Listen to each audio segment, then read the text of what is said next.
वक्त की सबसे बड़ी खबर यही है कि अमेरिका के इन्वॉल्वमेंट की जो खबरें बताई जा रही थी, कल रात से लगातार आकलन किया जा रहा था, वो अब सच हो गई है। यानी अमेरिका इस युद्ध में सीधे तौर पर इन्वॉल्व हो गया। अमेरिकी B-2 बॉम्बर्स विमानों का इस्तेमाल किया गया। 3 अलग अलग ईरान की साइट पर अटैक किया गया है। यानी ये वो साइट्स हैं जहां पर ईरान के न्यूक्लियर प्रोग्राम चला करते थे और अमेरिकी B-2 बॉम्बर्स विमानों का इस्तेमाल किया गया है। और ये आपको एक बड़ी खबर आपको बता रहे हैं कि कैसे अमेरिका ने खुद ये बात तस्दीक की है, इसको ऐलान किया है कि उसने कल रात यानी आज सुबह बड़े अटैक्स किए हैं ईरान के 3 अलग अलग लोकेशंस में। और अब सूत्रों के हवाले से खबर मिल रही है कि अमेरिका के B-2 बॉम्बर्स का इस्तेमाल किया गया है। आपको याद होगा कि कल भी ये खबरें थी, गुआम के अंदर अमेरिका के जो B-2 बॉम्बर्स हैं, अमेरिका ने करीबन 2 से 3 B-2 बॉम्बर्स वहां पर भेजे थे। तब भी लगातार आशंका थी कि शायद अमेरिका सीधे तौर पर इस वॉर में इन्वॉल्व होगा, लेकिन अब वो आशंका जो थी वो असलियत में तब्दील हो गई है। अमेरिका ने खुद यानी डोनाल्ड ट्रंप ने खुद इस बात की तस्दीक की है। उन्होंने खुद ये कहा है कि अमेरिका ने कल रात 3 बड़ी साइट्स पर ईरान की अटैक किया। और इसी बीच एक और बड़ा अपडेट कि अमेरिका के B-2 बॉम्बर्स भी इसमें इस्तेमाल किया गया है और ये मिशन जो था वो सक्सेसफुल रहा, ये भी अमेरिका की तरफ से कहा गया है। बिल्कुल, अमेरिका की तरफ से साफ कर दिया गया है कि ये सिर्फ अमेरिका की सेना कर सकती थी। जिस तरीके से तारीफें डोनाल्ड ट्रंप ने की और इस तरह की संभावनाएं बहुत लंबे समय से चल रही थी। सुमित, वैसे भी कल रात से लगातार जिस तरह के मूवमेंट्स थे उसके बाद कहा जा रहा था कि इस तरह की कोई बड़ी डिसीजन, कोई बड़ा हमला अमेरिका की तरफ से किया जा सकता है। अब सवाल ये कि आगे क्या, क्योंकि जिस तरीके से ईरान की तरफ से बयान आया है, कंफर्मेशन एक तरह से दी गई है, रिएक्शन ये है कि हाँ, हमारे परमाणु ठिकानों को नुकसान पहुंचा है। और बार बार जिस तरीके से ईरान के बयान सामने आ रहे हैं, लग ये रहा है कि ईरान भी झुकने के लिए तैयार नहीं है। बिल्कुल बिल्कुल शशि, देखिए लगातार ईरान का स्टैंड भी बिल्कुल क्लियर था शुरू से कि वो कोई बातचीत करना ही नहीं चाहते। वो सीधे तौर पर कह रहे थे कि वो जब तक शांति नहीं होगी, जब तक हमले नहीं रुकेंगे, तब तक वो बातचीत नहीं करेंगे। हमारे साथ हमारे सहयोगी रोहित भी जुड़े। रोहित, कल रात को भी हम ये बात कर रहे थे और आज फिर दोबारा से वो बात सच हो गई कि अमेरिका को आखिरकार इजराइल के लिए इस युद्ध में आना ही पड़ा। जी बिल्कुल, देखिए प्रेसिडेंट ट्रंप ने पहले दिन से कहा था, आपको याद होगा करीब 6-7 दिन पहले ट्वीट किया था, टोटल सरेंडर। और वो यही चाहते थे। और जिस तरह से भी पूरा ऑपरेशन हुआ है सुमित, आई मीन एक तरह से उन्होंने मिसलेड किया। लोग कह रहे हैं कि डिप्लोमेटिक सोल्यूशन के लिए उन्होंने यूरोपियन एलाइज को स्विट्जरलैंड भेजा, वहां पे ईरानियन से बात करने की कोशिश की, बैक चैनल एस्टैब्लिश किए गए। लेकिन जहां तक मेरी जानकारी, हमें बताया जा रहा है कि CIA ने ये जो पूरा प्लान है ये बहुत पहले प्रेजेंट कर दिया था प्रेसिडेंट ट्रंप को, और उनकी इसमें उन्होंने इससे हामी भर दी थी। बस टाइमिंग का एक चक्कर था और कहीं ना कहीं उन्होंने एक गेम खेला 2 वीक की डेडलाइन बोल के कि मैं 2 वीक और देता हूं, ये और वो XYZ।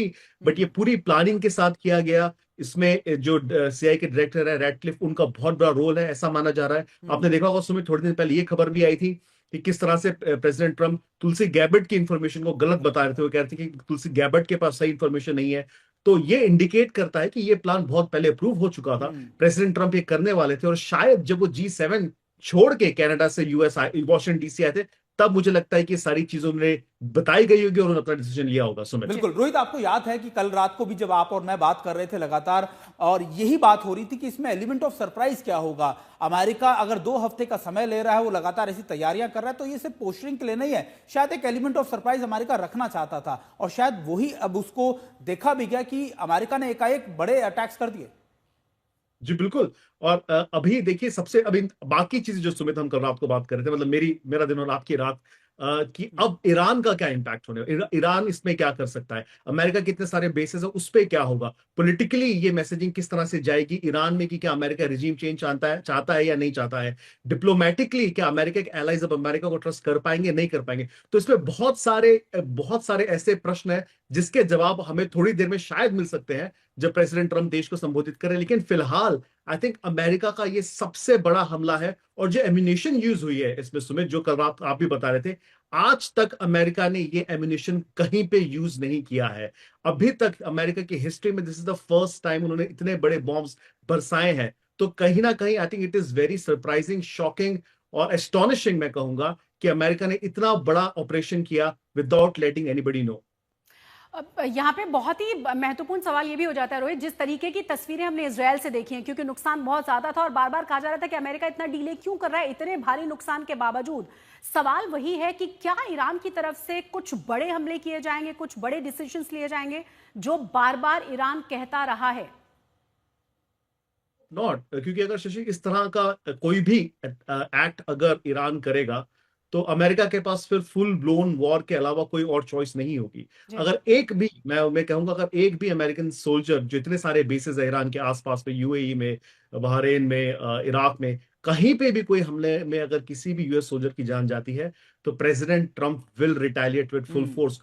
देखना, इस स्पीच में वो जरूर इस बात का उल्लेख करेंगे जब वो देश को संबोधित करेंगे कि अगर ऐसा कुछ होगा तो उनके पास कोई और चॉइस नहीं होगी। तो ईरान शायद ये कर सकता है कि उनके जो टेरर नेटवर्क्स है, हुतीज है, उनके थ्रू कुछ स्ट्राइक्स कर सके। आई थिंक वो उनका पहला ऑप्शन होगा। लेकिन डायरेक्टली अगर ईरान ऐसी गुस्ताखी करता है तो फिर ये और बुरी खबर होगी ईरान के लिए। बिल्कुल। और रोहित, एक और बात समझाइए, क्योंकि जब डोनाल्ड ट्रंप ने इस बात का ट्वीट में ऐलान करते हैं, एक्स पर ये बात कहते हैं कि देखिए हमने ये मिशन किया, लेकिन आखिरी दो लाइनें जब हम पढ़ते हैं तो उसमें लिखा होता है नाउ द पीस बिगिन। इसका मतलब क्या है? क्या सिर्फ लिमिटेड ऑप्शन था, लिमिटेड स्ट्राइक्स थी और इसके बाद अमेरिका कुछ नहीं करने वाला? ये एग्जैक्टली यहाँ पे हर कोई यही कह रहा है सुमित, कि ये बहुत लिमिटेड। मैं कल रात को भी कहता, प्रिसीशन स्ट्राइक्स की बात हो रही है कि सिर्फ 3 न्यूक्लियर फैसिलिटीज पे अमेरिका करेगा, तो अटैक करेगा, उसके अलावा अमेरिका इन्वॉल्वमेंट नहीं चाहता इस वॉर में। और जो उन्होंने कहा now it is time for piece, वो ये चाहते हैं कि अब जो मेन मुद्दा था इसराइल का और ईरान का, कि न्यूक्लियर वेपन्स नहीं होने चाहिए ईरान के पास, वो खत्म हो जाता है अगर ये तीनों साइड खत्म, बर्बाद हो जाती है।